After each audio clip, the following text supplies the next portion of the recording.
I'm in your shot there. I just saw you. We both just looked up. I was like, where am I right now? Oh, I'll get a sip. Yeah, you take a sip. Oh no, apple juice falling from her lips. Take a little sip. All right, come on, go. Okay, I have the A strength. little struggle I'm there. like, welcome back to another week of Making It. I am your co-host, Suga. I'm your other co-host, Faisal. And this is our...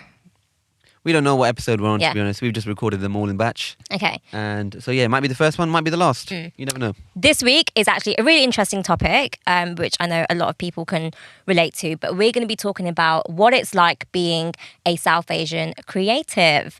So we're going to talk a little bit about our own experiences as to like how our family and friends kind of cooperated with us when we started doing a lot of creative ventures, and also why is there like a sudden rise in South Asian creatives in the current generation as opposed to before. Yeah. Cool. So Faisal, do you want to start off with your experience as to how your family and friends kind of got on board, or if they have got on board with being a creative? I think like obviously it's been like a big journey. So like we talked earlier about how I started creating in terms of like gaming videos and stuff back in the day, right? Did they know about that? Oh yeah, they knew about that. Fair. And a lot of my friends did, but it wasn't like, it was more of a hobby. People kind of like, I think it was generally sort of seen by people as, okay, this isn't like a serious thing. He's doing it just because he enjoys it. Even in my head, like there was no thought of, okay, I'm going to do this professionally or take it further, etc., etc. But like, I think generally, even back then, in our sort of South Asian community, obviously I'm probably just speaking from my experience and sort of the families and friends that I know. So maybe I'm a bit biased. Maybe there are sort of like other communities who had a completely different experience. But I felt like it wasn't like it was actively discouraged, but it wasn't encouraged like the other sort of fields were, like, sciences, mathematics, engineering, sort of professions like law and things like that. Sort of there were sort of almost go-to sort of careers which were sort of nudged in front of us to be like, hey, look at these like careers, you know what I mean? But at the same time, like, yeah, if you ever brought up something like creative or artistic, or you wanted to do something outside of those sort of disciplines, it was almost met with, are you sure? Like, do you know? Like, I don't know if it's more the fact that maybe our parents and family and friends like didn't know where that would lead, and just because they didn't know about it, that's why they couldn't necessarily encourage it. They didn't know anything better back They didn't then, know anything better, yeah, exactly. But I think obviously previous generations as well are thinking job security. Like it was a big problem, you know what I mean? Like, so it kind of makes sense that they would choose to encourage jobs which that you're going to end up with something like that gives you stability. That gives you and stability, you always have exactly, a backup. Yeah. And we've learned that the hard way, especially with like creating. But so yeah, that was like back in the day. And then so sort of as I started med school, like I never really got involved in anything creative. And then after I graduated, that's when I was like, okay, let me kind of circle back to creating again.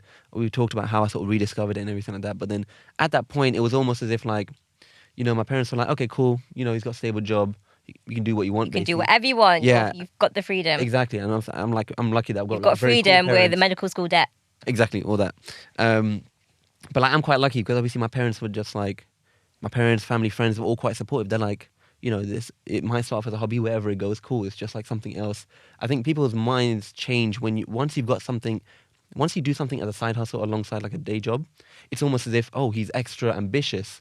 Like you don't want to just do, that your day to day, you're doing extra things. So then it's seen as almost you're doing a base plus extra, as opposed to it's taking over your, like if I were to take the leap and leave medicine and then just go like full time into like something creative, then I probably would be met with some sort of, weird faces like, are you sure? Like, you know what you're doing? Like, because I mean, even we don't fully understand where it might go, even if it were to go somewhere, like, like better, or, if it would pick up in the future. So you can only imagine what other people would think. Yeah.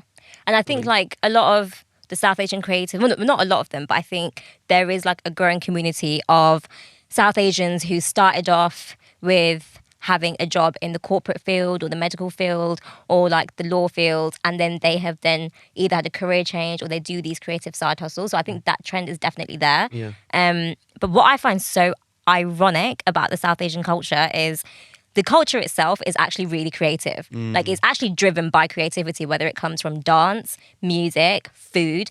Everything is creative. Like our ancestors, they would be lying if they said that they never sang or they never danced or they never played the harmonium or the tabla or whatever. Like it's such a creative culture, but yet our parents or like that generation of parents always impose the opposite. Yeah. And I think like obviously that comes from like this whole idea of like they probably grew up in an environment where like they lacked a lot of stability, they lacked a lot of security, and essentially, you know, they migrated to the Western world to give exactly that. Yeah. And I think they kind of just correlate success with stability, but they, when it comes to creativity, they just think they're two very mutually exclusive things. Yeah. But they don't have to be.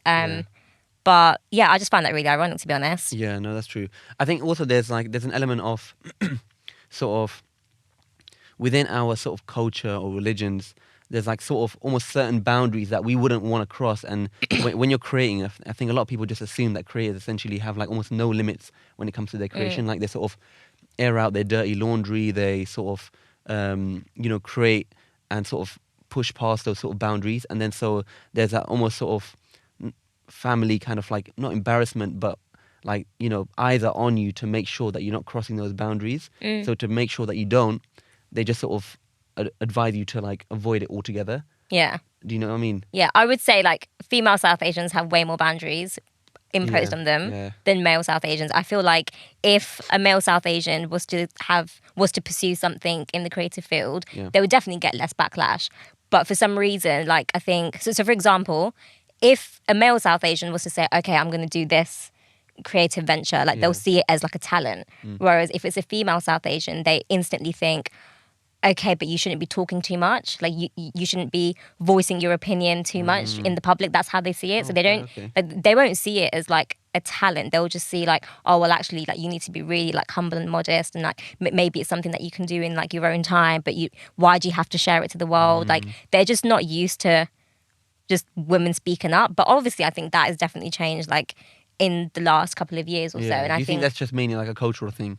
Yeah, definitely. But I think like with culture, like we're forgetting like the whole kind of, we're growing up in that era of like digitalization, right? And our parents are adapting with that too. And I think like, for example, I think my dad became very open to kind of the whole social media stuff as soon as he got an iPhone. You know, as soon as he got an iPhone and he saw like that kind of WhatsApp culture and saw people sharing things on Facebook, because that was then normalized, he then didn't really see it as like a big thing. Whereas actually like when I was, 15, 16 and like, Snapchat and all of that just started, it was just like, what are you doing on your phone? Like, why are you recording yourself and whatever? Because the only thing that they know about recording is, just recording something for the TV or like it being released in like places that you don't want it to be released, you know what I mean? So yeah, it's crazy because things have changed so quickly, like over like a couple of decades, right? Like now, even if we think about it, like we find it weird when we see kids message using like Snapchat, for example, and they're probably thinking, no, it's normal for them, but we find it odd. So there's that disconnect, you know what I mean? So even when like things like TikTok came out, we were like, nah, I think we're all right with what we're currently using, Instagram and whatnot. You know what I mean? There was a long lag before we started to see, okay, wow, this sort of short form video thing is a really like new thing, and there's almost that disconnect between sort of what we were used to or comfortable consuming and what kids had been consuming for years before we even like adopted the technology. You know what I mean? So like now a lot, us, our friends, like we've like, signed up to TikTok and things like that. And so we've experienced it ourselves, but there was a long delay. And so like, you can imagine like for our parents, sort of their generation, they're probably just like, screw that. I'm not going to, just continue doing that forever. And like these kids, we're not going to do the same thing that these kids are doing. There's no point looking into it. I mean, how would they even hear about it?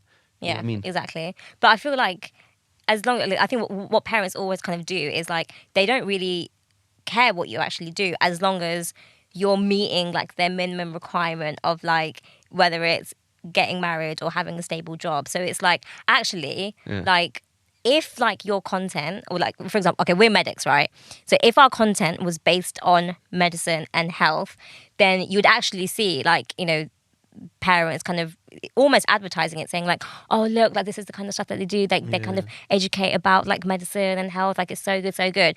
But actually, if I did videos that were completely different to all of that, would I get that same kind of support? Like, yeah, no, I get what you mean, because like, say for example, if I make medical videos, everyone would be like, okay, cool, like, and they'll probably share it in their they would share WhatsApp it. auntie Or for groups. example, if you're in tech and you're sharing, or you're talking about your own career, they almost affiliate it with part of your job. Yeah. Like, okay, you're just trying to get ahead within your sort of career, but yeah, like if you're creating on like a completely separate topic, it's almost as if, why are you doing that?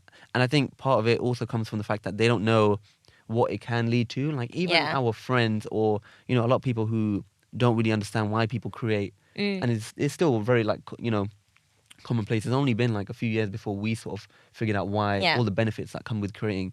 People are just probably thinking, okay, so you're just gonna upload videos. Like there's probably no money in that. People just generally don't understand the sort of economy around creators.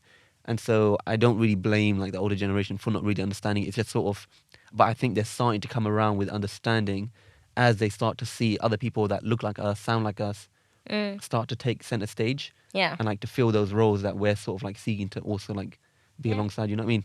Yeah, for sure. And then, so I think like, let's just kind of like talk about the kind of idea of like, if we weren't medics and we were going to pursue something creative, how do you think that would have been perceived? Oh, tricky one. I think it's difficult because like now, like for example, if I think I'd be disowned. Like, depends what you did.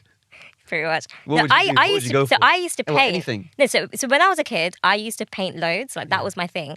I was like part of like the whole gifted and talented group at my school. Like just painting was my main thing, and I literally seen remember your this so paintings. vividly. Huh? I've seen your paintings. Yeah. Have you? Yeah, it's a good thing you gave up. Let's just end this episode right there. I'm joking. But yeah, so I remember like I was just painting in my room, and this was like at the time when you had to choose your GCSEs. Yeah. And then my parents, like, they weren't that strict to be like, you are doing medicine and nothing else. It wasn't that. Like, I think they saw that I had really good grades in science. So they kind of just manipulated me in that sense. And it's the same manipulation that any South Asian parents will pretty much give. It's like, oh, Bida, like, it's really good that, your artwork is obviously amazing. But, like, you got to kind of think in the long run, like, will it bring the bread on the table? And then you start to then kind of, like, second guess your own kind of passion. And you think, yeah, you're right and stuff. But obviously at the time, the creator economy didn't even exist. Yeah. So actually the only form that I knew of, like, making a living out of art is pretty much, like, your exhibitions or doing, like, custom pieces for clients. But then again, there's no guarantee of, like, how many clients you'll get or how many things you'll produce. But obviously nowadays you've got different forms of like art that you can sell online. It doesn't even have to be the actual like physical form. There's a lot more passive ways associated with it. Yeah. So yeah, like, and then obviously I went into science, and I don't regret it. I absolutely got my job.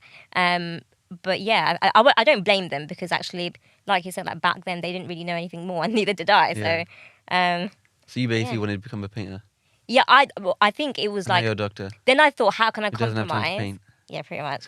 Then I thought, how can I like, and this is another interesting thing. I feel like anyone that's grown up as like a really like, a pure heart creative, Yeah. and then they get proposed with that kind of like friction from their parents, you then start to think of, okay, so how can I combine my art with something that they will approve of? So then Where's the middle ground? Yeah, so then I started thinking, okay, science and art. Like there's that whole kind of like philosophy of science and art. And then I thought, I love designing, but then I'm also really good at science. So then I thought architecture. Like I thought that's a really good common ground. And actually, like, for example, like my dad, like he's quite familiar with properties and stuff. Yeah. So then I thought, maybe that could get accepted. Yeah. So it's like just that whole thought that like when I was thinking about my career, a lot of my thought was impacted on how would I please my parents. And I just think like... I think in a lot of ways, like, it's difficult as well, because say, for example, like if you take jump back to when we were like young, right? And we're thinking, okay, I'm good at this art. I'm maybe good at something creative, right? We didn't have a lot of representation of people who did what we wanted to do. So, for example, like if I think back to, like, for example, I like doing art. I like maybe playing games or something more creative, right? when you think back to those days, if we're kids, right? We don't really know what the path is towards where we want to go. We don't even know what it looks like at the end goal. So if our parents didn't know and we didn't know, how would we expect to even go about it? Yeah. So I think the like South Asians who are like already occupying the sort of spaces, they have two things which kind of like if they have two things, they automatically like are sort of steps ahead. Which is number one, they've got representation, and I never realized how big of a thing that was until I started to see people that look like me, sound like me in positions. Where I was like, okay, now it takes away one step from like imagination to reality. You know what I mean? You're like, okay, I can almost picture myself in this person's boots because we are so similar. Do you know what I mean? So they've got lots of representation, and secondly, sometimes sometimes if they've got a safety net in terms of like sort of the family is relatively wealthy, or that they can afford to make mistakes for several years in a row, stay at home, etc. like that.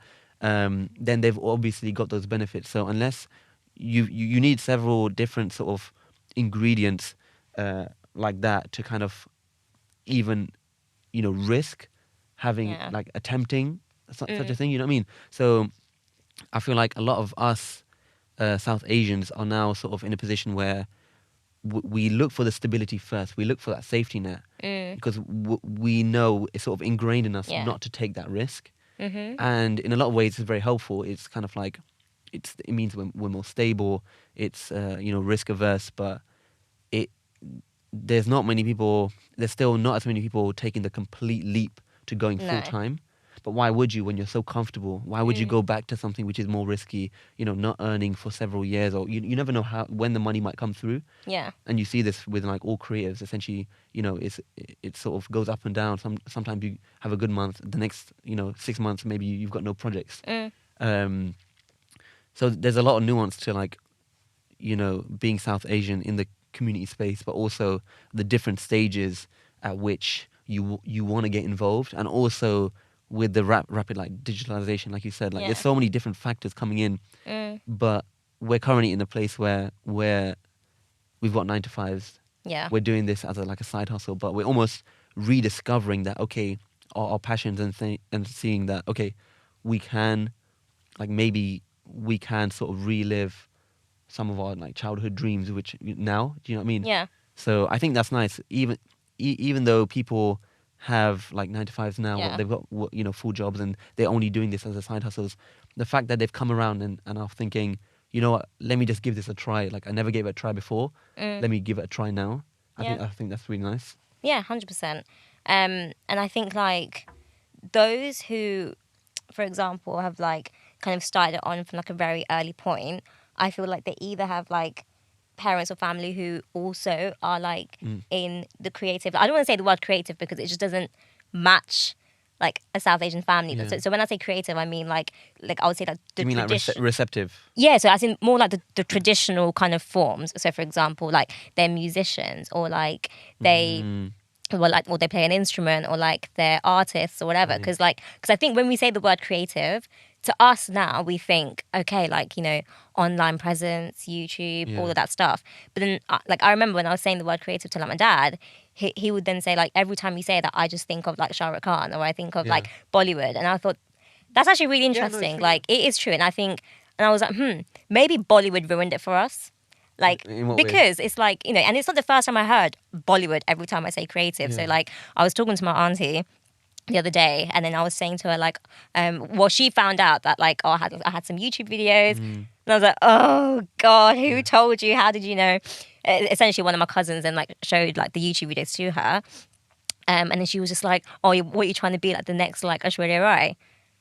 And I was like, oh my God, I never even thought about that. But I mean, how did like do you think her that's brain just a comment maybe aimed because you're a female South Asian? Yeah, but why does it go straight to Bollywood? Nobody said to me like, oh, you're trying to be like Shah Rukh Khan. Like, I wonder why are they saying that to you'd me? be so gassed off if someone said that. Oh, yeah, that's true.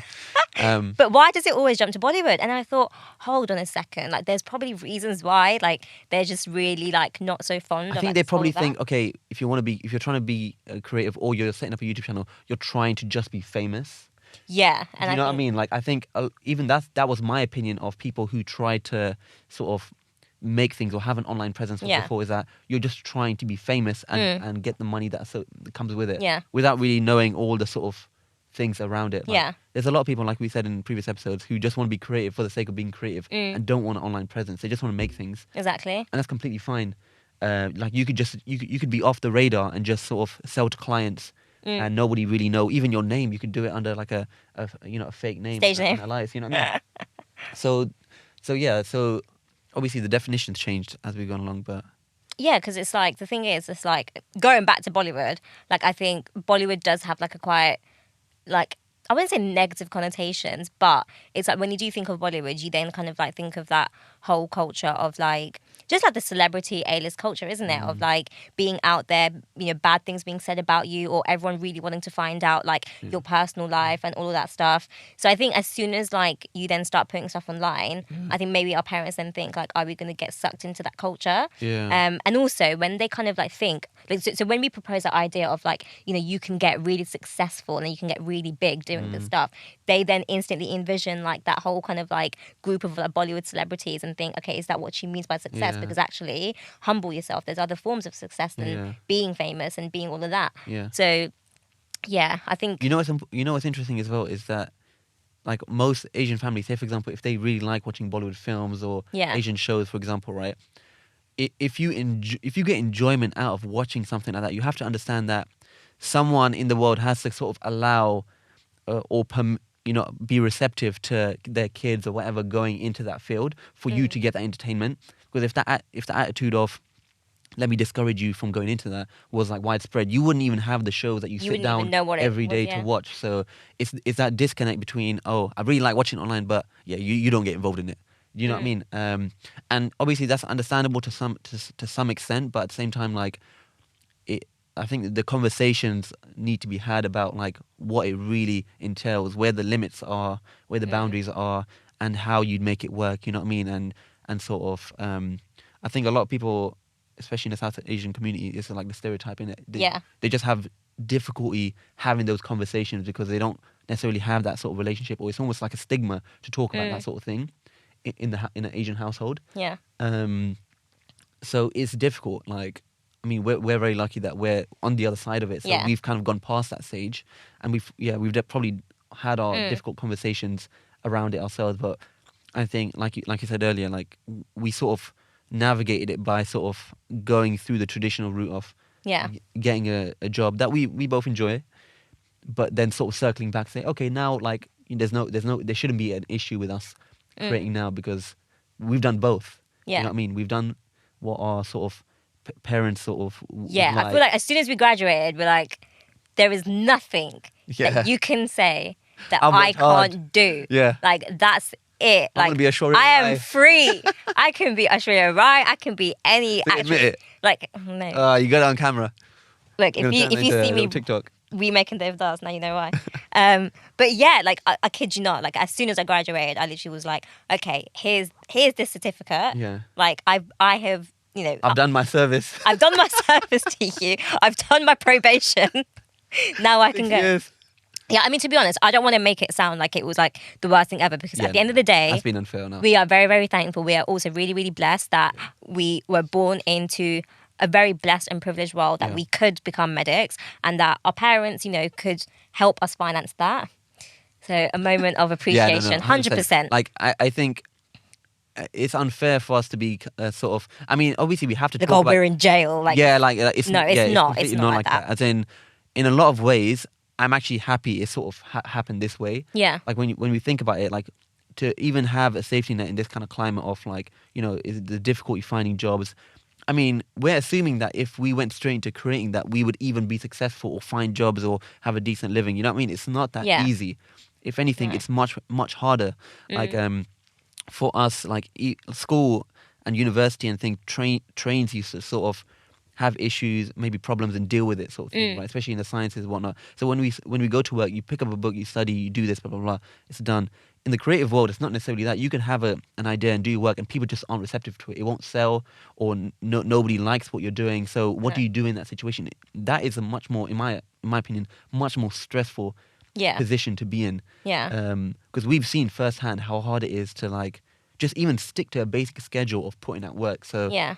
all credit to people who do sort of go full time and make that their full time full time work. But I think like the reason why we kind of like make this whole thing of like, oh, like now we've got freedom, thank God we finished medical school, whatever, I think is because first of all, like we're probably two examples of people who could cope with that career. Like there are loads of people, and I even know people in my own medical school from the South Asian community who have entered medical school, could not cope with it. I know a few people that lost their lives. And, that's the thing. And I think the reason why we're kind of expressing like this whole like, we're not saying we're being oppressed, but it's like there are individuals who cannot cope with that pressure. And I think when you go into something because of external pressure, whether it's imposed from your parents or just from that society, like things can end really, really badly. And there are so many like sad stories that we hear, even till this day. So I think like, we're not saying that we're not appreciative of like, being medics and stuff, but we are just examples of people who also in the process grew to like it. And we grew to like what we do. And actually, like I always do wonder like, okay, if I didn't enjoy this, like this could have turned out quite dangerous because like it is a lot of pressure. Like medicine isn't something that you can just go in and open a book and then that's it. Like having that frame of mind is one thing, but also like those exams, anyone will know, are really like relentless, Even entering medicine, that process is relentless. And then once you get in, you then realize, oh my God, the next 5 years, that's it. It's just a constant grind. And like even like those who have passed it and like every doctor out there, like they will tell you, no one has ever said these exams are easy. But it's like, equally, you just think, okay, if I can get through it, that's fine. But I also respect those who then do quit and say, you know what, this is not for me. Like, and we've got friends as well who've left medicine and have explored the creative ventures.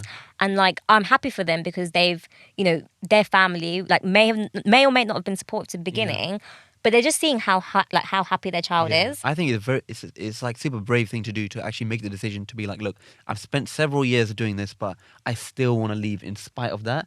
Like the sort of sunk cost fallacy, which is, you spent time doing this, you may as well stick with it. Yeah, you've invested that time. Exactly, but like why waste it? It's a fallacy for a reason because like you spent that time whether you like it or not. Now the decision is: do you continue going down that path if you don't enjoy it, or you take a brave new path and go somewhere else? So, I think we're quite lucky because we're at this position where now we're seeing other people in other careers doing just as well, if not better than us, like in terms of like financially or in terms of their lifestyle. And so the sort of stereotypes before, which were like outside of these main professions, it's going to be very difficult for you to get a job. But now like things like tech and things like that, which maybe back in the day were a bit more you wouldn't know much about it. Yeah. Now like a lot of people are getting into and they're doing very well for themselves. So. But also, do you think it's also because the South Asian community is becoming more understanding and considerate of mental health? Because I think that has a huge impact to it. What do you mean? As in like the mental health that like the toll of someone doing what they don't want to do? So I think like traditionally speaking, like when someone says, oh, I really can't do this, like this is just too much, I really can't do this, like you then kind of have this like notion of like, oh, literally, like, it's like what you said, like you invested that much time, like you're literally nearly there, why give up now? Like there's that mentality of always thinking about the destination rather than the journey. Whereas I feel like now people are becoming more considerate of the mental health and taking into account that actually the journey means a lot more than the destination. It's like, okay, fair enough, I reached that destination, and they say, okay, I graduate medical school, but if it means that there's a high risk of me not being able to cope with things, then I might not even reach that point for really bad reasons, right? So I think maybe the South Asian community is becoming more 100%. open. I think that's definitely a factor. There's also the fact that people who are doing traditional sort of high working hours, for example, medicine, law, etc., they're becoming sort of disillusioned with the idea of the harder you work, the better your future is, sort of thing. They want more, 4-day working weeks. They want better quality of life. So there's also that, and they're sort of becoming more aware that there's other jobs out there which offer better for doing sort of not far less, but sort of more work that doesn't give you as much stress, which doesn't give you as much like sort of accountability. Like for example, in medicine, like you're dealing with people's lives, you can get sued, you can go to jail for making mistakes and slipping up, and at the same time, like the South Asian community is also able to see other families and their kids sort of get into other careers and do okay. Yeah. So when you see there's other options, you realize, okay, like the safety net has just sort of risen a bit because like I'm more okay with you sort of quitting your 9 to 5 because I know there's other options out there, and I know that there as not And there's like examples of people who've done it exactly and has representation. actually lived Yeah, fine. 100%. Another thing I want to talk about was like how we think like the South Asian creative nature started. And I was just kind of like thinking back, like, okay, so what was my first exposure to a South Asian creative, like so outside of Bollywood and outside all the traditional mediums? And like the one thing that I could like think of was like actually in the early days, the way it all started was your South Asian comedians. And actually, like, so you got people like Lily Singh, and then you've got like Diary of a Bad Man, and like, there's so many like examples of small creatives like that who are obviously now super, super big. Yeah. But I feel like hats off to them for starting that out, because like I think they found this really clever way of like encouraging other people and actually telling people that it's okay to essentially take the piss out of like the things that like you struggle with as a South Asian. So like a lot of their humor is based on like, you know, doing skits of like, Yeah. you know, what Asian aunties would say, or like, you know, the things that, you know, they expect South Asian girls to do and whatever. A lot of their content was based on that. So then when you're looking at that stuff, you're thinking, oh my God, that is so true. That is so true. And actually it was a very family friendly content, because then I could show that to my parents and they'll be like, oh, come on, we don't really like that. But then deep down they're like, oh my God, we like that. Yeah. You know, so I think they definitely, like, I think the comedian aspect of stuff Yeah. is probably how I would say started out for me. Yeah, no, that's interesting because like if I were to think about back to people who maybe influenced me back in the day, I wouldn't consciously think of anyone.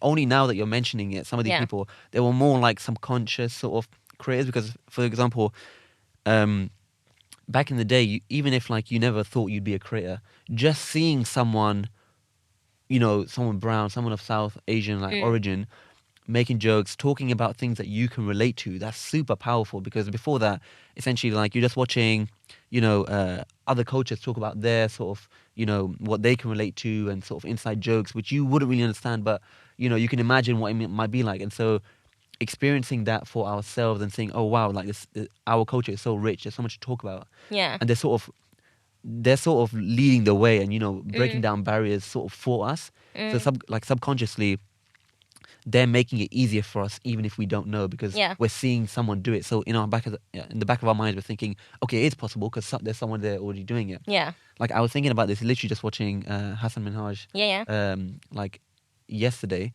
because like, you know, he's playing in London and stuff. Yeah. So I was just showing my parents like, you know, his homecoming sort of Netflix special, right? And I was just watching it again. It's been like years since I first watched it. Honestly, a masterpiece. Number one. Number two, I was thinking, because I've been like watching a lot of like Dave Chappelle and stuff like that, and just thinking, and there was one point where there was one act where Dave Chappelle got like this Mark Twain prize in front of like all the like, you know, top comedians and people, and basically they were all there essentially for him, and he did a little stand up, you know, he gave a little speech, and he was essentially saying how important like it is as a craft, like to be able to talk, to be able to give like social commentary, to be able to have that free speech, like, and how difficult it is, and how what lengths he would go to protect other people from doing the same, even if he disagreed with them. Yeah. And I was like, damn, like, you know, we see some of these like, you know, arts and crafts from like a very superficial level, but there's a very, very deep level to them, and they're very necessary like in society. And so yesterday, I was thinking to myself, who is like an South Asian comedian? I mean, like Hassan Minhaj, he's Indian, right? Yeah, he's Indian. He's Muslim. You know, he speaks Hindi. So like even just watching that show and watching my parents react to a comedian dropping little, you know, bars in Hindi and like understanding all the little nuances and stuff like that, I was like, you know, having that representation is so powerful. And he is like literally pushing the bar and like creating a path for like future comedians to sort of do it. You must think like how difficult it is to be I wouldn't say the first. There's probably other comedians before him who are doing similar things, but currently, like when I think like where I would put like my favorite comedians, he would definitely be sort of very high up. Yeah. Because of that relatability factor as well. And to think that he's sort of doing that with, I don't think there's anyone really close to him right now in the South Asian community who kind of like rivals Hassan Minhaj. Yeah. so like he's constantly pushing things. You know what I mean? He's getting Netflix specials. He's getting his own shows. He's headlining concerts, and just to see the buzz around him, like all my friends were like, oh, like we got to go watch Hassan Minaj, Yeah. and they don't really say that about any other comedian. It's just like you know what I mean. So it's really powerful to see. Like we don't give enough like props to people who are pushing the boundaries, who are doing it first, because they're not just doing it for themselves. They don't know how much other people like come after them. Yeah, exactly. And like how much they inspire them, so even subconsciously. Yeah. You know what I mean? Like it's actually super powerful. Even like like for example, ourselves just putting ourselves online. There are people who have come up to me and just been like, oh, like I find it really cool. I've always wanted to do something, and the conversation always goes to sort of them, because them seeing someone who might look like them, even if they don't really enjoy your content, they're just like it's kind of made me want to start as well. And so that's like, you know what I mean? That's only started to come like front of mind now, like how powerful representation is. Yeah, 100%. And I think like in terms of representation, like I think you've got South Asians, but then you've got South Asians who are born and brought up in Britain, you know, and I think that in itself is like a separate like subculture. And actually like the reason why like we kind of resonate so much to people like Hassan Minaj and like back in the days like Russell Peters, all of them lot, is because they're either born and brought up in a Western country, or like they came at a very young age and they had to kind of cope with the two different cultures, like the culture from the motherland and also the culture of like being able to fit in. And I think that's a huge aspect as well. Like when we are kind of like creating like, and that whole world of like representation, it can be quite difficult for people with mixed backgrounds. You know, so for example, like I was born and brought up in the UK, but I also know like so many South Asians who like, you know, way before they even like turned the age of 18, have probably spent a lot of time in different countries because of like, you know, their parents' jobs or whatever. Like then you've got third culture kids as well. So I think like, you know, this whole kind of like notion of like representing where you're from, but then also trying to think, okay, what is it that I'm representing? And sometimes like that can like influence what you then want to create, because then you kind of think, okay, so like, do I want to kind of direct my content towards like just like the culture itself, like my motherland culture, or do I want to resonate to the people of like my culture and where it stands right here, right now in the UK? You know, and actually like the OG people that probably started this off was the family from Goodness Gracious Me. Like I think they probably really broke the boundaries of like from the first day on. That was crazy to watch, and they influenced a lot of people back then to then really get into the whole creative side, like because it was actually really clever what they did, like, and it was a it was a brilliant concept, show, honestly. But it was just so simple and it was so genius. Like all they did was, I don't even think a lot of it was just acting. It was just them being a very typical South Asian family.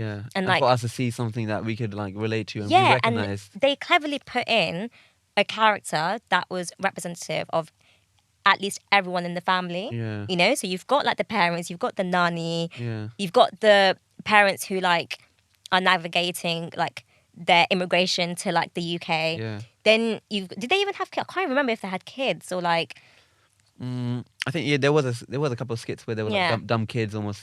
But I think what was clever was that I think that was definitely good for our parents, because then when they got to see that show, they got to see that, okay, I really relate, because obviously we are people who have just migrated to this country and they're kind of like representing us. But yeah, this whole kind of like notion of representing, like I am seeing a lot more, not just South Asians, but just anyone from a different culture when they are creating. Like I think the main thing that you think of is, okay, so if I'm going to create something online or just go into a creative venture, the first question that you do ask is like, okay, so where do I fit in? So for example, when I was like creating something, I'm like, okay, so do I fit in the medical field, the medical content creation side, or do I fit into the South Asian creative side? And then like when you're thinking about niches, you then instantly think, okay, so like my USP is a combination of all of them, right? And then you just start to think, okay, so like who do I actually want to represent? Because it's hard. Like it's hard when you're born in Britain, but then you're a different race and culture, but you have a British passport, and it's just like I do find myself like jumping back and forth a little bit. But the thing is, at the same time, like as part of like that the diaspora, like there's so many unique stories. Like I thought about this at one point as well, like especially for people who grew up and like jumped around in different countries, and they never really felt like they could call any place like home. like for example, even though like I've basically grown up my entire life in the UK, right? And so there's this whole question about like when somebody asks me like what my identity is, like how do I like what do I feel is part of my identity? Yeah. It's a very difficult thing to explain, like how you're sort of half, in some ways you would consider yourself more British because that's been the large part of your experience, and the other half is like like the type of food that you might like, the type of the language of home, what you would associate with home. And so it's very difficult, but there's at every point I feel like of our experience there's stories to be told, there's things to be created, and like a lot of the time like those little nuances are perfect for someone to create about, because you have to create about those small things, like and the better you kind of catch that, the more people will be able to be like, wow, I can't believe this person's explored that specific niche experience that maybe only we've experienced. You know what I mean? So like, for example, Hassan Minaj, he talks about how, coming sort of over from India. I think, and actually, no, he was raised in like Davis, California, or whatever. But sort of, being a first generation, sort of, or second generation coming over, and all the experiences that are around that. There's millions of people around the world who are experiencing that exact same thing. So it may not be valuable to people who are just purely British or purely South Asian, but for us who are sort of a mix of those two, it's very that is our experience, that is our shared experience. So that is very valuable to us. You know what I mean? Yeah. Being in the middle, that fine middle. But I also think like it sometimes means like that we do tread on eggshells a little bit, just because I think like South Asians as like consumers can be really savage when they're like watching stuff. So for example, like when we say like, oh, it is really good to be in the middle, sometimes it's actually the worst thing, because for example, it's like, I don't know, like if they know that they're watching a South Asian creative who's born and brought up in the UK, and then we're creating content about like our motherland, then you get comments such as like, oh, you call yourself South Asian but you've never visited the motherland, or you call yourself, you don't speak the language, and you're just like, and then you just kind of get exiled out of your own identity, and you just think, oh my God, you can't do anything right. Like it actually it's really savage, but then it's but at the same time, it's still I still think it's still worth doing. Yeah. And even if somebody has a bad take, it's still interesting to hear their take, because it's like that's their experience, right? Yeah. Like for example, even if they say something which is like that almost kind of goes against your your home culture, your home religion, that's their experience, and it doesn't negate their experience, because there's a lot of people out there who probably experience, who feel the exact same way as them. Yeah. So if they've got that, it's still important to sort of get it out there. If you don't like it, just don't watch it. If it offends you or something like that. But also, I just think people need to get rid of this idea that your culture is tied to location and to skills and language, because it actually goes way beyond that. Like, culture is actually just tied on the people that you're around. So if you, fair enough, you may have never gone to your motherland, but if you live in a very typical household that embrace that culture, and that culture comes in between like the core values that you're taught and the do's and don'ts and just tradition, and I don't think it needs to be in that location, like, so for example, like I remember I used to get so much stigma like going back to Bangladesh, because like my family in Bangladesh, they just assumed that I can't speak Bengali, so every time we used to go, they would then start speaking English, and I'm like, why are you speaking English, like I can speak Bengali, and they'll just be so shocked. They're like, oh really? Like, or like they will make me pizza instead of like parote and stuff, and I'm like, why have you just it's just these assumptions that they make, and it just shows. And my parents were very good examples of that. They said, look, just because they're born and brought up in the UK does not mean they're not Bengali kids. Like, we've taught them everything about the culture. They didn't need to be in Bangladesh, you know. And there's reasons why they migrated. Like, it's not the safest, and just any Asian country now, like, it's a very volatile place to be in. Like, it's not the safest place, both in terms of climate, politics, everything, you know. But it doesn't mean you lose the title of being South Asian. So I think it's a hard one, and it definitely requires a lot of guts and confidence. But yeah. I feel like I was trying to think how we kind of got to this point, Yeah, because I think these are the reasons why it stops a lot of people, a lot of South Asians from even creating in the first point. That's the point, yeah. That's the point. It does. And I think it's a lot of reasons why a lot of South Asian creatives start late. Yeah. Because they have started in the corporate world, being a lawyer, engineer, or being a medic, which has obviously taken like their first few years of being in their 20s. Yeah. Like a lot of creatives actually start really, really late. And actually those who started young, they were probably really blessed in not getting certain oppositions, or they would, for whatever circumstances, they were able to start young, And when you mentioned just like why it's so difficult for us to talk about these things, I think that makes it even more important that we do talk about it. Yeah. Because the thing is, like, we need to have the conversations around that, because then it makes everyone more comfortable about talking about it. It makes us see the other sides.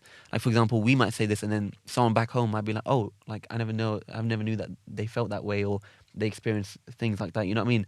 And so, just to learn more about each other and have those conversations, and like there are so many stories to be told within our experience. Like, we talked about earlier how rich our culture is. But then you look at, like, I look at some of the the films made in, like, Western countries, and they're made on, like, the most smallest sort of nuanced sort of experiences, and I'm like, we've not even scratched the surface of what we've experienced, like, in our sort of cultures, in our homes, in the streets, in the council areas, in, like, in our shops, in our community centers, in our, even back home, or, like, just like we just spoke about how us, like, as a like a diaspora, like, if we I were was to going go to say as a dad. not as a dad, As a dad. big I reveal, was like, big what? reveal. As a dad. That's for the next So podcast. glad you said diaspora. We'll talk about my kids. I've got no kids. Disclaimer. Yeah, right. Okay. But yeah, like, there's so, like, say for example, we would have endless amount of content just exploring and noticing the small sort of aspects of our lives, being in that middle ground between, like, we weren't sort of born and raised sort of back home, and now we're in a sort of country where our culture, our religious practices are very different to, like, the majority. Yeah. So, like, there's so much to talk about, and, like, it's really nice even just seeing people exploring, just being creative, and just filling those little gaps, because then we have more to sort of relate to. It sort of, it just sort of snowballs and just becomes a bigger sort of, like, body of work that we can all sort of benefit from. I also think, like, another reason why often, like, we've all started a little bit late, or the reason why we're seeing a rise in South Asian creatives now as opposed to before, is because, and you can agree with me or not, but, like, Probably not. but it's like, I think I'll whisper that to the I think mic. the reason why a lot of us do start late is because we're probably born and brought up in an area where we are literally the minority, and often we've grown up in a situation or in an environment where we felt like it was uncool to be South Asian, so, like, I grew up in predominantly a very, very white area. So actually there were a lot of times, like, growing up as a teenager, I didn't think it was cool to be South, and I never saw myself as South Asian or Bengali, because I was pretty much the only brown girl in my school. Went to a Catholic school, so both religiously and culturally I was practicing all these, like, different things, and actually I just didn't think it would, like, in my head growing up, I just thought, no one cares about being South Asian, no one cares about being brown, like, why would I want to create anything about that, or why would I want to be a creative when, again, back in the days, not many people looked like me and all that stuff. Yeah, And that's actually, like, it's actually a very sad, It's like, deep. topic, because, like, when you think about it, like, literally the same thing with me. Like, even growing up, I almost found it uncool to speak, like, my own mother tongue. Yeah. You know what I mean? That sort of subconscious. Or if our parents would speak it in public, I'd be like, shush. Like, but now I'm like, no, I wouldn't mind, like, if, like, my parents spoke it in public, but as in, like, I didn't really prioritize it, or maybe I was just, like, young, and, like, I didn't really see it as, like, an important thing. But it's only sort of when I grew older, I was like, wow, like, how have I let it kind of slip? Like, I can speak, I can understand it very well, because my mum always speaks to me in Urdu, you know what I mean? But, like, speaking it back, like, not actually taking the initiative to try and maintain, and keep that, hold on to that language, because of its sort of cultural richness, and, like, how it just sort of, it just helps you in so many different ways. But there's also the fact that, like you said, growing up in environments where we never saw people like ourselves on the Disney Channel, on things like that. So we're thinking, okay, like, these are the heroes. These are sort of these should be our love interests. These, you know what I mean? Yeah. And you never see it. And to be honest, sorry, because it's going to get out of my head, but the one time where an Asian person represented in the UK like was, and a really big significant part was when Shilpa Shetty joined Big Brother. She got roasted. Yeah. And literally that moment, like I think it was so scarring and so traumatic for anyone watching that. And we were all pretty much like in our late teens. Yeah. And I'm just like, wow, like, and it's really rare for like a Bollywood actress to like come into Yeah. It's really rare for a Bollywood actress to come into the UK and have any sort of presence, and also for the UK to then feel really She won interested. that. She won, didn't she? Can't remember. I think she won. Did she? She won, yeah.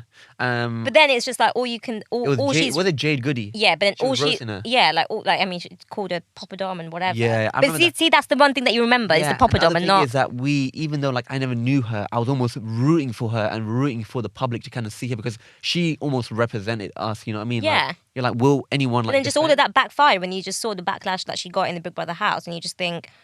No, but I think like actually the UK actually responded pretty well to her because she just sort of held a composure, and Jade Goody just made herself out to be like, you know, just like a vile woman through that. So, but yeah, it's just crazy because like also, like growing up as well, especially as like a male South Asian, like you know that stereotype that South Asian boys essentially just like want to be black.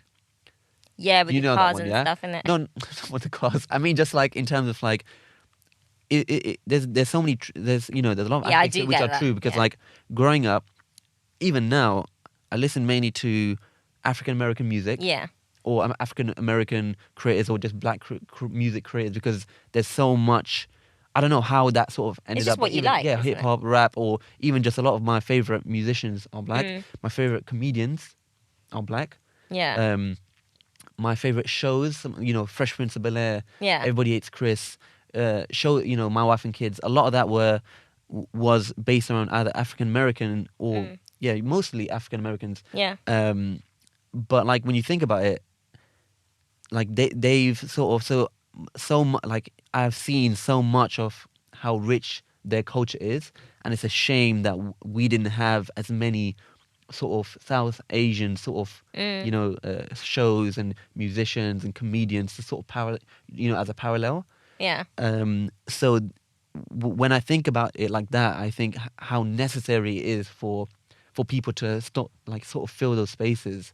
And how important it is for us to sort of champion people who are doing it. If it's not for ourselves, it's for, the people, who come after us. Like recently I was watching like this sort of, on Instagram or TikTok, there was a video of like how all these little black girls were reacting to seeing, what's that mermaid?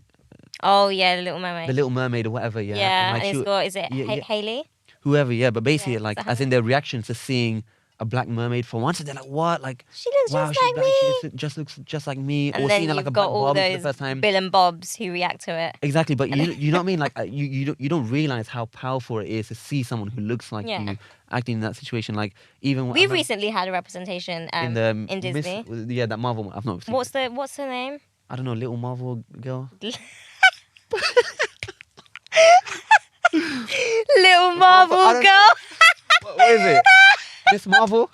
Little Marvel girl. Is it not? Oh wow! If that's not been made yet, I'm waffling. Little Marvel girl. I'm sorry, I just copywriting need that. to leave. That could be you. Little Marvel girl. What's the name? I You think know what's the but you Miss know what the worst Marvel. part No, is? that's something like- I've watched it and I loved it and I still can't remember the So clearly wasn't that good. Little But yeah, Marvel girl. But here's the thing, right? Like, okay, I've not watched that, but say for It's example, really good. I underestimated it. It is okay. First of all, I was really what is it called? pessimistic. Little Marvel girl. let's go with Little Marvel girl. Marvel Putter. I think it is Miss. No, I think oh God, what's the name? We'll find out. Kind of. Babe, This is so bad coming from it's, us. it's my own culture. I was really Like like my I was people. not. I had really low expectations. Okay. Only because again we don't have much representation, Yeah. and also like sometimes It's weird that even though it like something like that would come out, I would automatically assume that it's probably going to be crap. Yeah, why do we think that? You know what it is as well, yeah? It's just Bollywood. like- no, here's another thing. It comes back After to Goodness Bollywood. Gracious Me, Yeah. there's been other shows who have tried to like replicate it. Yeah. And it feels like they're all kind of like molded into something that sort of the British will sort of, the average British person would sort of enjoy or, take out the sort of nuanced bits or take out all the things that make it funny. And I'm like, there's so you could do the bare minimum and we'd relate to it and like have a laugh, but how can you kind of mess that up? I don't think people have the same sort of freedom on that sort of stage right now to completely express But themselves. also, I think sometimes Either that or they're just crap. Like, it's just like, I think there's a very thin line between, so when you're mixing desi culture in like Hollywood style, so essentially like the way it was filmed, it was obviously in like Hollywood, wasn't it? Yeah. So like Warner Bros. Studios, productions, all of that stuff. So sometimes when you're combining two different styles, it's quite hard to merge that and then make it not cringeworthy. Like, it's very natural when you are mixing any two forms of style, you could cringe. So for example, I sometimes really cringe when I hear rap in Hindi. And I've heard Hindi artists who do rap, but it's only because I don't cringe because I think, oh, their bars are really crap or whatever. It's not that. It's just I'm just so not used to hearing that language. Same. So for example, like I was watching Rap Game UK and there's an Irish guy who raps and a Scottish guy who raps. Just hearing it in a different accent, I'm just not used to that. Doesn't mean to say that it's bad. It's not. It's just I'm not used to that. Well, it's almost like I can only speak for myself, but I'm almost trained to sort of expect that anything from our own culture is sort of still in its infancy, and it's not like polished.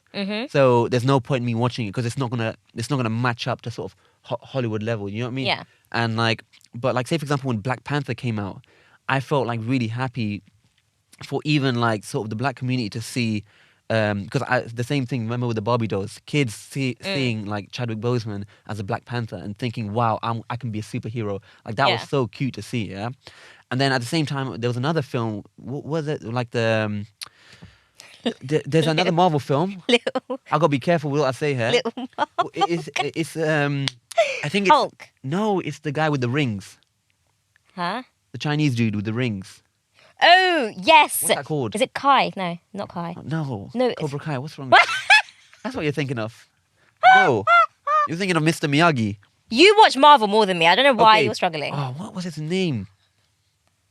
That was a really good film. But basically, how they sort of incorporated... The Ring one. The guy's got like this Chinese dude. I really hope he's Chinese, and I have not been racist. I'm pretty sure it's Chinese.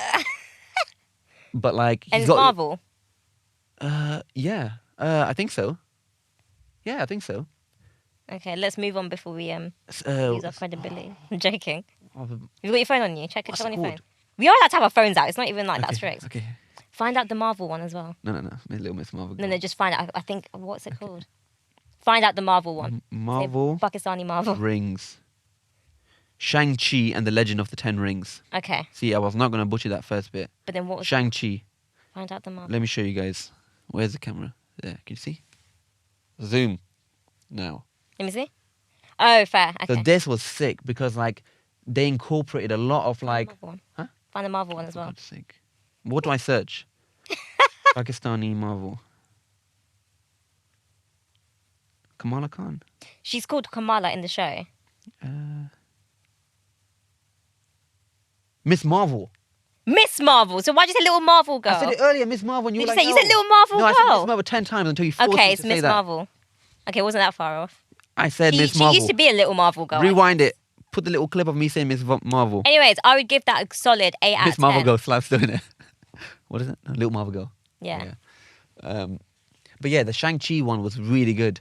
And like, there was so much of it, which they didn't really have to dive so deep into the culture because this guy was also kind of like, he was raised in America, blah, blah, blah.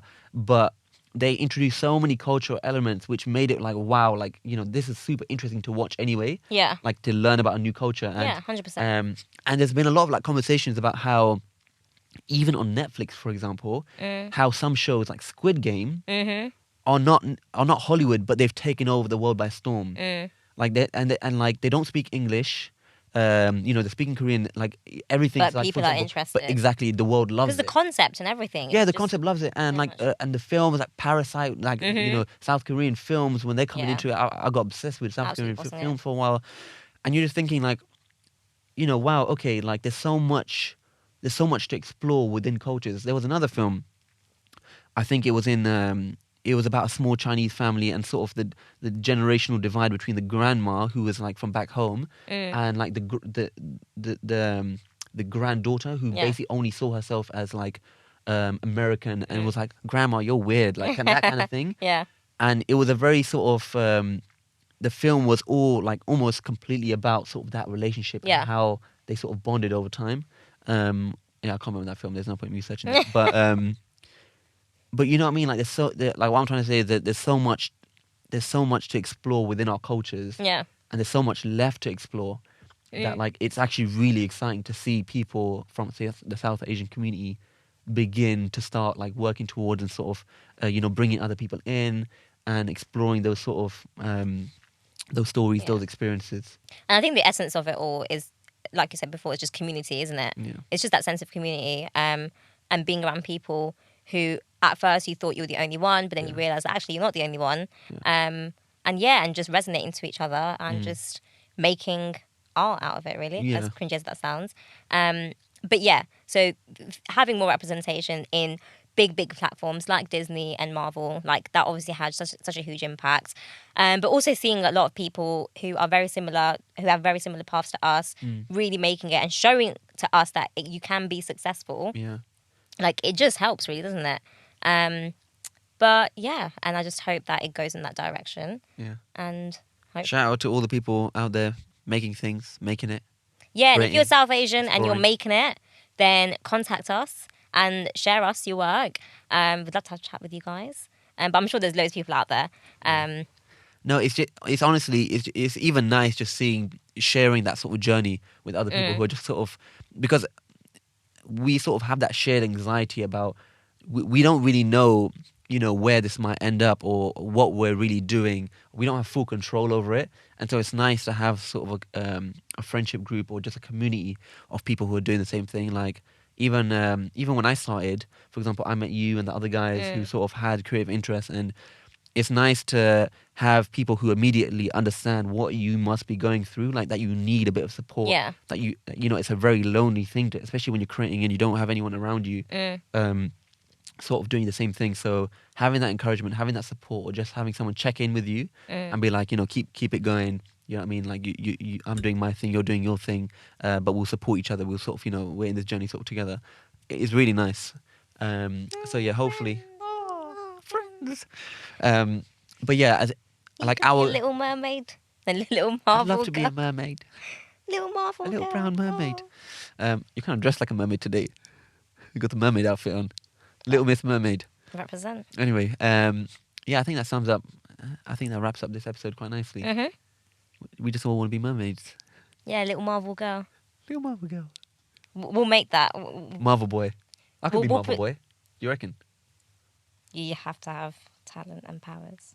I've got mass. Okay, that's Sweet. that's been it for this episode of Making It. And did we mention that we're Sugar South and Faye. Asian? We're And South we're Asian. proud. We never said where we're from yet. I'm from. Where are you from? Tell him. Where you tell him? She's from Bangladesh. And he's from Pakistan. I'm from Pakistan. And Pakistani, once mate. upon a time, But where you that would have where caused you a lot of originally beef. where you originally from? where you originally Where you from? originally from? Where you really from? Some people might argue I'm East Pakistani. Ooh. Ooh. Okay, I Okay, probably yeah, shouldn't let's stop there. But yeah, anyways, cool. Thank you guys for listening. And if you have any suggestions about other things that we should talk about, or if you would like to be interested in joining us here on the show, then just message us. We'd love to get to know you and what you're doing and what you're making. Yeah, But good until point. Then, We are very close to wrapping up season Yep. 1, so let us know. In season 2, we're hoping to bring on some guests. Hopefully we'll introduce some sort of like Q&A sort of segments or episodes. So please let us know, like drop questions or where you'd like to see this podcast go. If you have any guest recommendations or people you'd like to see on the show, definitely tag them, let them know. If you know them personally, it'd be great if you put them in touch with us. Otherwise, we'll try and reach them out to them ourselves. And yeah, I think we've made a half decent season. exactly. We've had our ups and downs, but And until then, watch Little Marvel Girl and let us know what you think. and Shang-Chi. And peace out. Peace out. Little Marvel Girl. I said Miss Marvel. I can't. Do you know what? I was thinking Miss Marvel, but then I thought, oh, that probably sounds like. No, you like I'm shouldn't. sure there was a kind of BSC element to it. But I was like, You I shouldn't know her doubt name me. was You Kamala doubted me. Khan. Yeah. Like I watched it as well, Little Miss and Kamala. she was called Kamala, or like it's not Kamala, it's like Kamala. Kamala. It was really good, man. It was really good. I mean, I was shocked by it. But I knew the name and you didn't.